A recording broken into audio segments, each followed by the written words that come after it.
l'astrologie, il y a plein de courants de pensée qui se distinguent en écoles.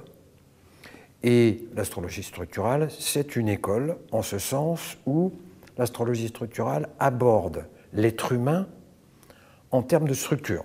D'où, évidemment, la notion d'astrologie structurale.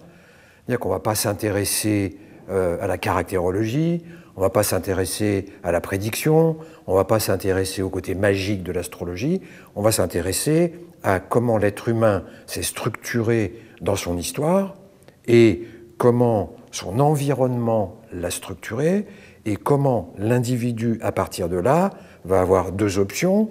Soit il va devenir le produit culturel de sa famille et d'une manière plus large de la société, soit l'individu va construire une conscience individuelle au sens de Jung, le soi, au sens de Lacan, l'émergence du sujet, etc., à partir de sa manière d'avoir été construit par sa famille, et à partir de là, est-ce que l'individu met en place une naissance, la naissance en esprit, c'est-à-dire que la personne va s'extraire de son milieu familial, ou va rester un produit culturel.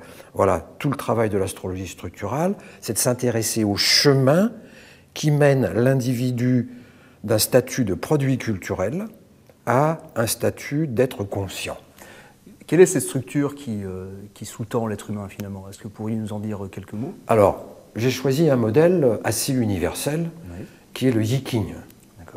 Donc l'astrologie structurale se fonde sur la vision du monde du Yiking, vision du monde qui implique que l'être humain est constitué de 6 niveaux énergie-conscience, le niveau le plus bas étant moins de conscience, plus d'énergie, et le niveau le plus haut étant plus de conscience, moins d'énergie. Ou encore autrement dit, la conscience s'affine, la conscience se dématérialise d'un niveau à un autre niveau, ce qui fait que, par exemple, le 6e niveau dans le Yiking, eh bien, c'est le niveau du sage, c'est-à-dire de celui qui, justement, a atteint ce niveau de conscience le plus élevé.